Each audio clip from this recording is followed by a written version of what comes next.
इस चैनल पे जो नए हैं चैनल को सब्सक्राइब कर दें ताकि वीडियो का उनको नोटिफिकेशन जल्द मिल जाए, है ना, सारे वीडियो जो अपलोड कर रहे हैं।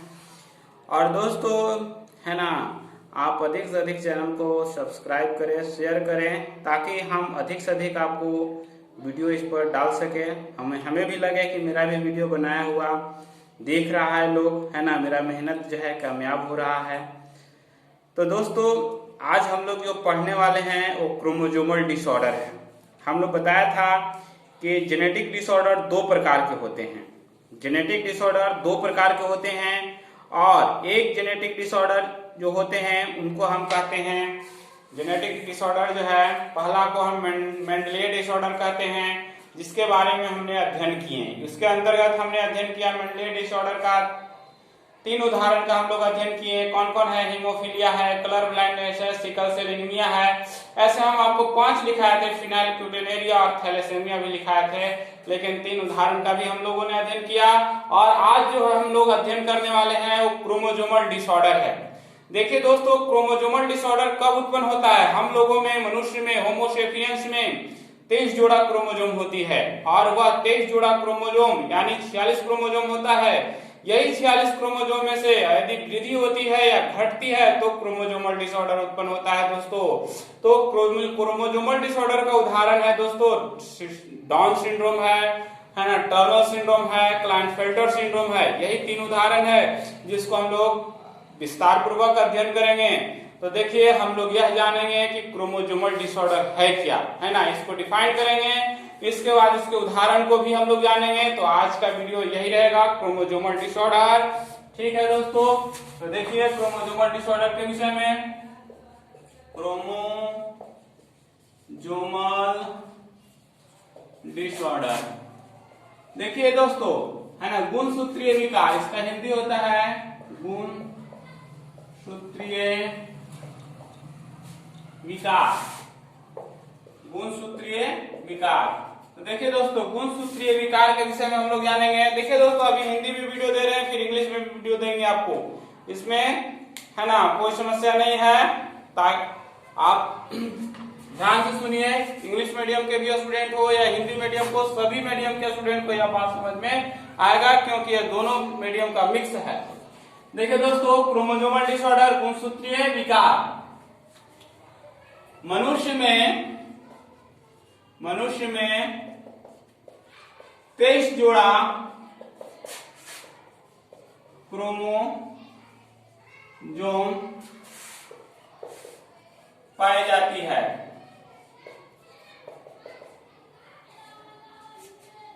यानी 2n = 46। तो यदि क्रोमोसोम की संख्या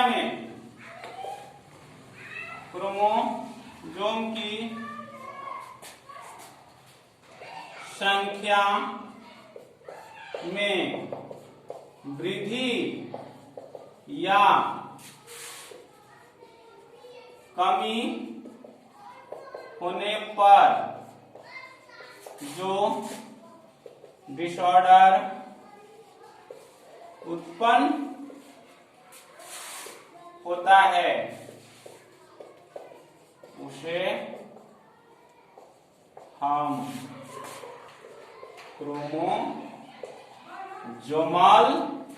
डिसऑर्डर कहते हैं।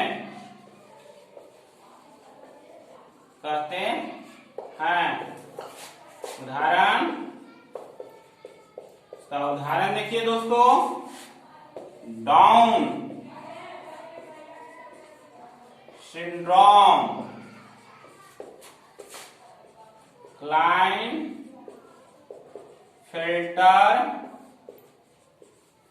सिंड्रोम और टर्नर सिंड्रोम इत्यादि है दोस्तों। देखिए, एक बार हम फिर से इसको समझते हैं कि क्रोमोसोमल डिसऑर्डर क्या है ना। देखिए, मनुष्य के अंदर क्रोमोसोम की संख्या 46 होती है। यदि इस क्रोमोसोम की संख्या में एक की वृद्धि हो या 1 की कमी हो या 2 की वृद्धि हो या 2 की कमी हो, तो ऐसे कंडीशन हो तो उसको हम कहते हैं क्रोमोसोमल डिसऑर्डर। देखिए दोस्तों, जो क्रोमोसोमल डिसऑर्डर गुणसूत्रीय विकार एक बड़ा विकार है। यह विकार जन्मजात होता है। क्रोमोसोमल डिसऑर्डर जन्मजात होता है। इसको हम लिख लेंगे कि क्रोमोसोमल डिसऑर्डर, क्रोमोसोमल डिसऑर्डर जन्मजात होता है।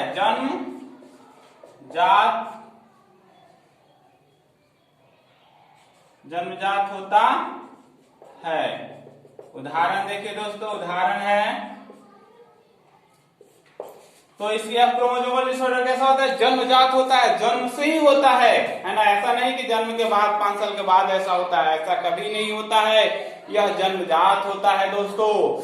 तो देखिए यह बहुत बड़ा परिवर्तन है, क्रोमोसोम में ही होता है परिवर्तन। और सोचिए क्रोमोसोम में बहुत सारे जीन होता है, छोटा सा जीन में परिवर्तन हो रहा था, वो तो हमको जो है बाहर से दिखाई नहीं दे रहा था, लेकिन क्रोमोसोम की संख्या में परिवर्तन होगा तो बाहर से भी लक्षण दिखाई दे सकते हैं, क्योंकि यह बड़ा परिवर्तन है। तो हम एक एक करके इसके उदाहरण को समझेंगे। एक बार इस बात को समझ लेंगे लिखे हुए के क्रोमोसोमल डिसऑर्डर गुणसूत्रीय विकार को। मनुष्य में 23 जोड़ा क्रोमोसोम पाई जाती है, यानी 2n=46, यानी n= कितना हो जाएगा दोस्तों? n= आपका हो जाएगा n=23 हो जाएगा। तो क्योंकि आप देखिए क्रोमोसोम की संख्या में वृद्धि या कमी होने पर जो डिसऑर्डर उत्पन्न होता है उसे हम क्रोमोसोमल डिसऑर्डर, क्रोमोसोम की संख्या में वृद्धि हो या कमी हो उससे जो डिसऑर्डर उत्पन्न होता है उसे हम क्रोमोसोमल डिसऑर्डर कहते हैं। उसे हम क्या कहते हैं? क्रोमोसोमल डिसऑर्डर कहते हैं। देखिए दोस्तों, क्रोमोसोमल डिसऑर्डर जन्मजात होता है, यानी जन्म से ही होता है। ऐसा कोई रोग कहता है कि जन्मजात रोग है, जन्म से विकलांग है या बाद में विकलांग हुआ है, तो यह जो है क्रोमोसोम की संख्या 45, 46, 47 जो हो, यह जन्मजात होता है, जन्म से ही होता है। अब देखिए दोस्तों, यह क्रोमोसोमल डिसऑर्डर का उदाहरण क्या है? तो डाउन सिंड्रोम है, क्लाइनफेल्टर सिंड्रोम है और टर्नर सिंड्रोम है दोस्तों। तो अब हम डाउन सिंड्रोम के बारे में डिटेल से अध्ययन करेंगे कि डाउन सिंड्रोम क्या है। तब तक आप इसको लिखिए।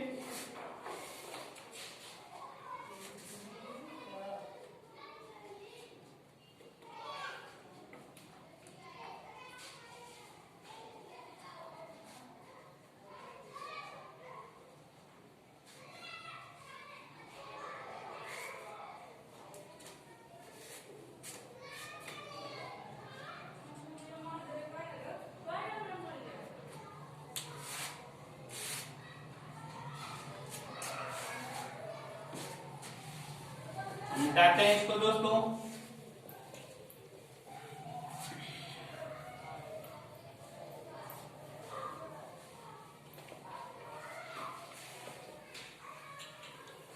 अब देखिए हम लोग अध्ययन करेंगे टर्नर सिंड्रोम। टर्नर सिंड्रोम तो कहेंगे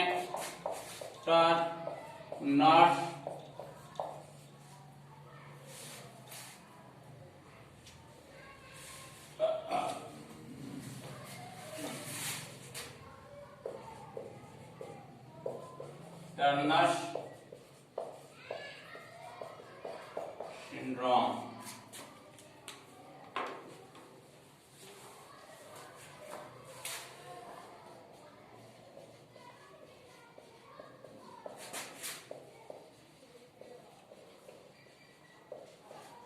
देखिए दोस्तों, टर्नर सिंड्रोम के बारे में जानेंगे, है ना। टर्नर सिंड्रोम में आपको एक क्रोमोसोम की संख्या में कमी होता है। यह जो है आपका किसका उदाहरण है? यह मोनोजोमी का उदाहरण है। देखिए टर्नर सिंड्रोम में टर्नर सिंड्रोम में एक क्रोमोसोम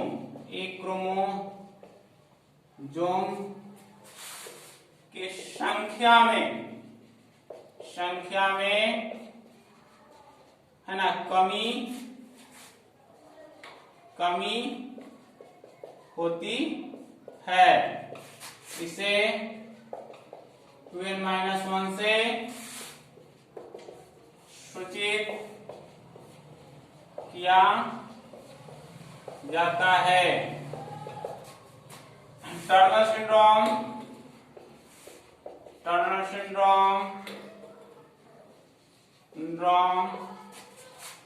मोनोजोमी का उदाहरण है। यह लड़की में गर्मी में उत्पन्न होता है,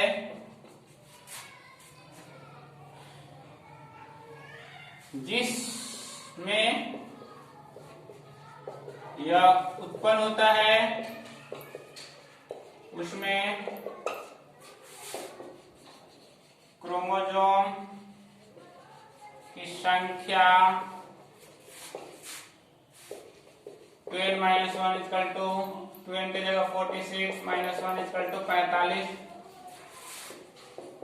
होती है। ऐसे फीमेल में ओवरी अल्प विकसित होता है, जिसके कारण फीमेल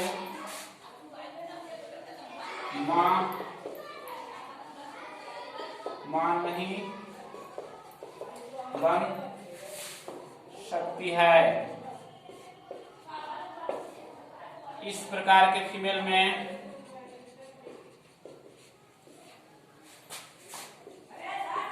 मेल का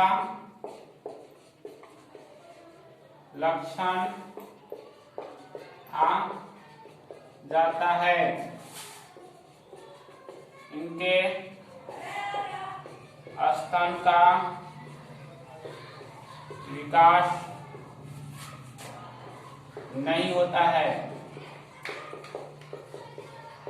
देखिए दोस्तों, क्रोमोसोम जो होता है 44+1 होता है फीमेल में, लेकिन दोस्तों है ना, नॉर्मल फीमेल का है, यह नॉर्मल फीमेल का है। लेकिन दोस्तों जब जो है 44+ केवल X रहेगा तो यह है टर्नर सिंड्रोम फीमेल का जो है यानी 44+ से क्या हो जाएगा 45। टर्नर सिंड्रोम फीमेल का है। देखिए दोस्तों, यह टर्नर सिंड्रोम वाले संतान किसी को भी उत्पन्न हो सकते हैं। ऐसा नहीं है कि यह उसी फैमिली में होगा, उसी घर में होगा, किसी के भी ऐसे संतान हो सकते हैं। यह जो है से आपको एक तरह का क्रोमोसोमल डिसऑर्डर है, समझ लेना। इस क्रोमोसोमल डिसऑर्डर के कारण यह म्यूटेशन का है, यह लार्ज टाइप का म्यूटेशन है, क्रोमोसोमल म्यूटेशन है। यह उत्परिवर्तन किसी के भी संतान में हो सकता है ना, कोई भी हो, उनको यह उत्पन्न जो है गैमेट बनते के साथ हो जाता है, क्रोमोसोम की संख्या में कमी हो जाएगी किसी के भी संतान में।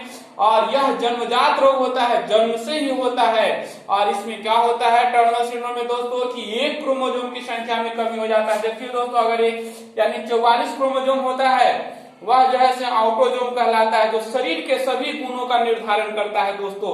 लेकिन एक डबल X क्रोमोसोम होता है, लिंग निर्धारण क्रोमोसोम होता है, आइडेंटिफाई करता है कि मेल है या फीमेल है। तो जब XX क्रोमोसोम होता है तो फीमेल होता है, जब XY होता है तो मेल होता है। तो यहाँ XX है दोस्तों, यहाँ एक क्रोमोसोम X क्रोमोसोम की कमी हो गई, जिसके कारण फीमेल का लक्षण पूर्ण रूप से नहीं आया, उसका ओवरी, उसका जो है आपका यूट्रस का विकास पूर्ण रूप से नहीं होता है, जिसके कारण वो कभी मां नहीं बन सकती है। इतना ही नहीं दोस्तों, उस फीमेल के अंदर मेल का लक्षण आ जाता है, उनका स्तन का विकास नहीं हो पाता है दोस्तों, है ना। इस तरह से जो है आप जो है से आप जाने टर्नर सिंड्रोम। अब आप जानिएगा डाउन सिंड्रोम के बारे में कि डाउन सिंड्रोम क्या है। तब तक आप इसको उतार लीजिए।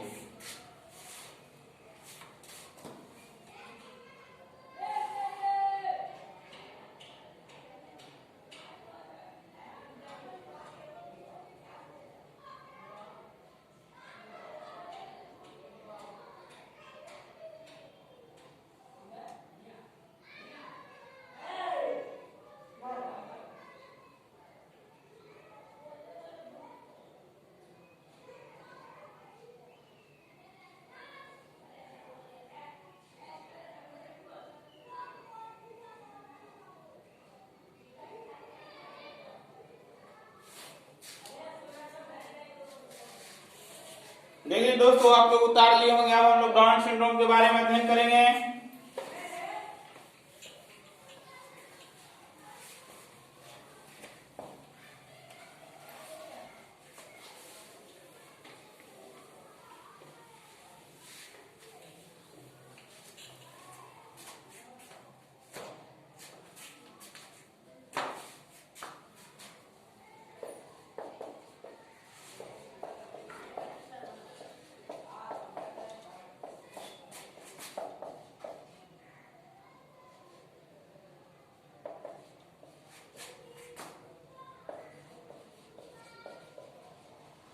देखिए दोस्तों, डाउन सिंड्रोम, इसमें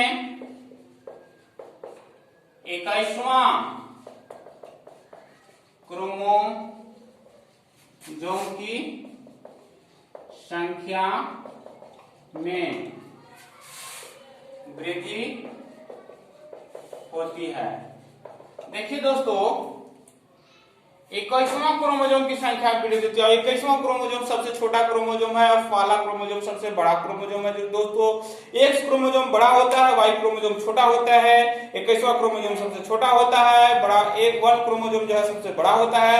तो दोस्तों, इस तरह से सभी क्रोमोसोम का सीरियल्स बनाया हुआ है। इस तरह से सभी क्रोमोसोम का सीरियल्स बनाया हुआ है, जिसमें इसका नंबर आता है 21वां क्रोमोसोम, और यह सबसे छोटा क्रोमोसोम है। इस क्रोमोसोम में एक क्रोमोसोम की संख्या में वृद्धि होता है, यानी कहने का मतलब है कि 44 है ना।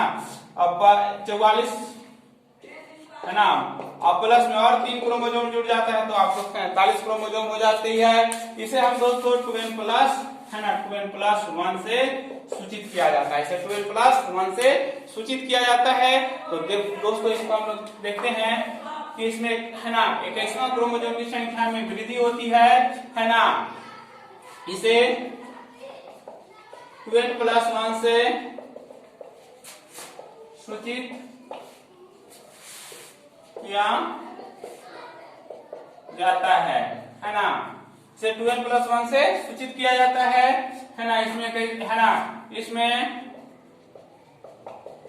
टोटल क्रोमोसोम 46+1 ठीक है दोस्तों, 2n+1 तो 2n क्या होता है दोस्तों, 46+1 47। तो इतना क्रोमोसोम होता है 47 क्रोमोसोम, टोटल 47 क्रोमोसोम जो होती है।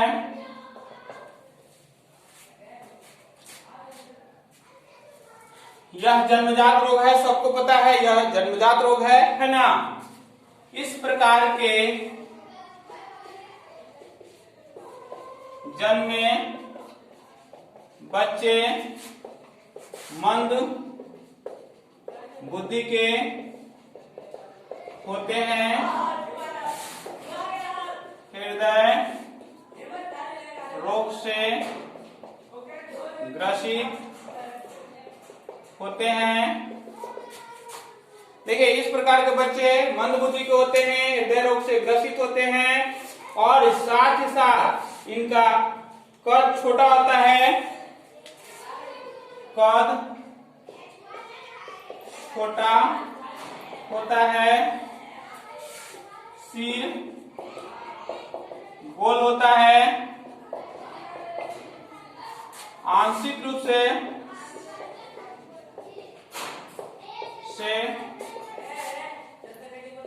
हथेली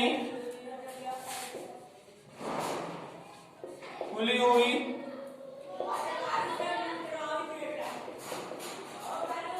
होती है। आंशिक रूप से हथेली खुली हुई होती है। देखिए दोस्तों, आंशिक रूप से मुंह खुली होती है। इनका जीभ मोटा होता है,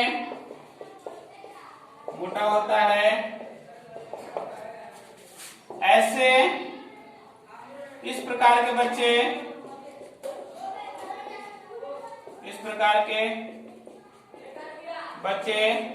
8 से 12 वर्ष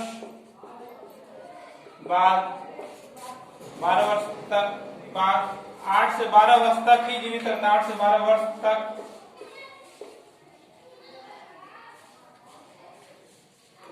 तक ही जीवित रहते हैं, है ना, जीवित रहते हैं। तो यह जो है ऐसे बालक को हम मंगोलिया बालक भी कहते हैं, मंगोलियन कहते हैं, के समान लगते हैं।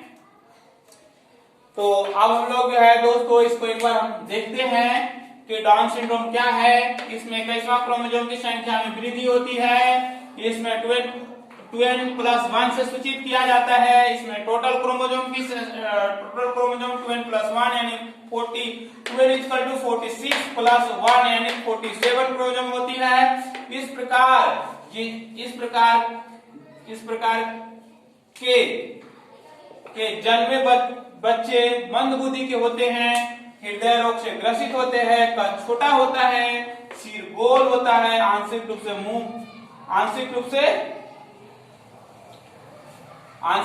मुंह खुला होती है ना, आंशिक रूप से मुंह खुली हुई होती है। इनका जीभ मोटा होता है। इस प्रकार के बच्चे 8 से 12 वर्ष तक ही जीवित रहते हैं। तो हम लोग डाउन सिंड्रोम के विषय में भी अध्ययन कर ले। एक अंतिम बचा हुआ है, इसके बाद हम लोग जो है से आगे जैसे अध्ययन करेंगे, है ना, नया चैप्टर का।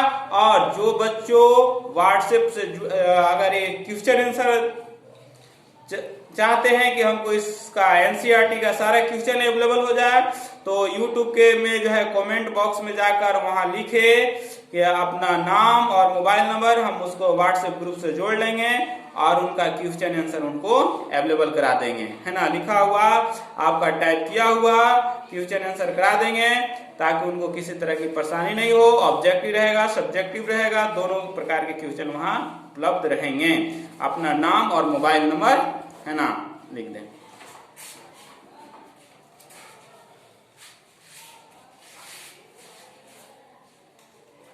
अब हम लोग अध्ययन करेंगे Klinefelter syndrome. Klinefelter syndrome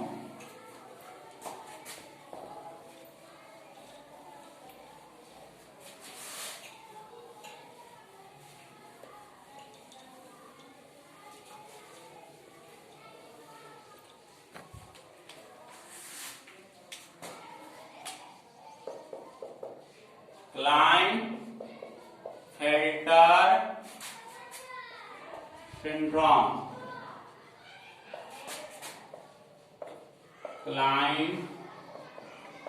Klinefelter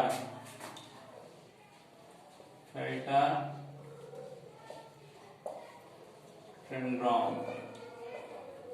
देखिए बच्चों, क्लाइनफेल्टर सिंड्रोम, देखिए क्लाइनफेल्टर सिंड्रोम क्या है, इसको हम लोग समझते हैं। देखिए क्लाइनफेल्टर सिंड्रोम आपको मेल के अंदर उत्पन्न होता है, नहीं कि फीमेल में, मेल में होता है। और इसमें एक क्रोमोसोम की संख्या में वृद्धि हो जाती है दोस्तों, यानी क्रोमोसोम की संख्या 44 + X Y मेल में होना चाहिए था, लेकिन एक क्रोमोसोम की संख्या X क्रोमोसोम की संख्या में वृद्धि होती है, डबल X क्रोमोसोम आ जाता है, जिसके कारण इसमें क्रोमोसोम की संख्या 47 हो जाती है। और यही 47 होने के कारण उस मेल के अंदर फीमेल का गुण आ जाता है, यानी उसके जो है फीमेल के समान स्तन में वृद्धि हो जाती है। उनके टेस्टिस का विकास नहीं होता है बच्चों, उनका टेस्टिस जो होता है, वृषण होता है, उसका विकास नहीं होता है। तो आप जानते हैं टेस्टिस से ही स्पर्म का निर्माण होता है। यदि जिस पुरुष के अंदर आपका टेस्टिस नहीं है, तो उसके अंदर टेस्टोस्टेरोन हार्मोन का निर्माण नहीं होगा, और जब वो नहीं होगा तो उनके अंदर स्पर्म वगैरह का निर्माण नहीं होगा, और वो हार्मोने नहीं होगा तो उनका झुकाव जो है फीमेल की ओर नहीं होगी। आप मेल का झुकाव फीमेल की ओर हार्मोन के प्रभाव से ही होता है, और फीमेल का झुकाव मेल की ओर अट्रैक्शन, आकर्षण, वह हार्मोन के प्रभाव से ही होता है। एस्ट्रोजन प्रोजेस्टेरोन हार्मोन के प्रभाव से ही होता है, और टेस्टोस्टेरोन हार्मोन के प्रभाव से ही होता है। तो दोस्तों यह टेस्टिस का विकास नहीं होता है, जिसके कारण वो जो है वो संतान को जन्म देने में सक्षम नहीं होते हैं। इनमें क्रोमोसोम की संख्या 47 होती है। यह रोग जन्मजात होता है ना, जन्म से ही होता है ना। ऐसे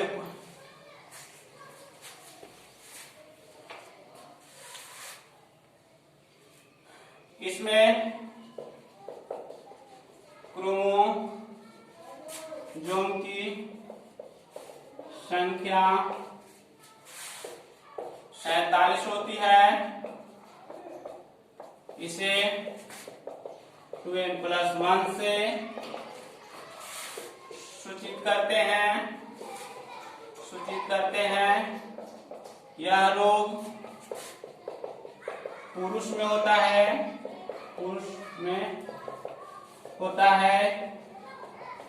इस प्रकार के पुरुष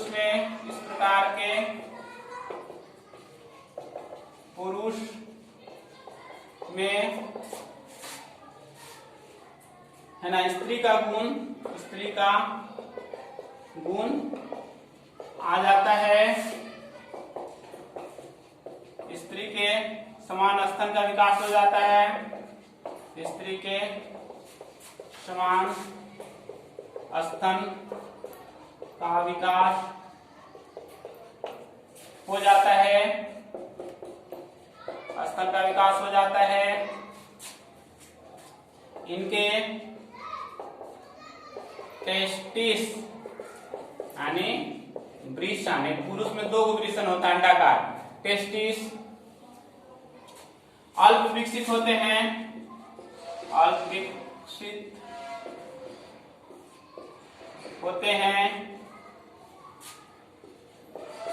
टेस्टिस से स्पर्म का शुक्राणु का निर्माण नहीं होता है। इनमें संतान उत्पन्न करने की क्षमता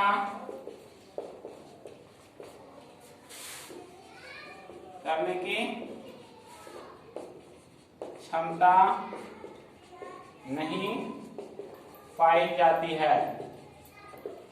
देखिए दोस्तों, क्रोमोसोम 44 प्लस XXY इनमें होता है। एक एक्स्ट्रा होता है। बस इतना ही काफी है। ठीक है दोस्तों, क्लाइनफेल्टर सिंड्रोम, इसमें क्रोमोसोम की संख्या 47 होती है। दोस्तों, इसमें जो क्रोमोसोम होता है 47 होती है। इसे 2n+1 से सूचित करते हैं। यह रोग पुरुष में होता है। इस प्रकार के पुरुष में स्त्री का गुण आ जाता है ना। स्त्री के समान स्तन का विकास हो जाता है। इनके टेस्टिस वृषण अल्प विकसित होते हैं। टेस्टिस से स्पर्म यानी शुक्राणु का निर्माण नहीं होता है। इनमें संतान उत्पन्न करने की क्षमता नहीं पाई जाती है। इनमें 44 प्लस XXY है ना क्रोमोसोम होता है। देखिए दोस्तों, यह जो होता है, यह जिस पुरुष के अंदर है ना, उसके अंदर संतान उत्पन्न करने की क्षमता नहीं होती है, क्योंकि उनके अंदर टेस्टिस ही नहीं है। और टेस्टिस से ही जो है स्पर्म का निर्माण होता है। तो दोस्तों, यदि आपको वीडियो अच्छा लगे तो चैनल को सब्सक्राइब करें, लाइक करें, है ना, और अधिक से अधिक शेयर करें, ताकि हम आपको अधिक से अधिक और मेहनत करके हम आपको डेली वीडियो आपको डालें।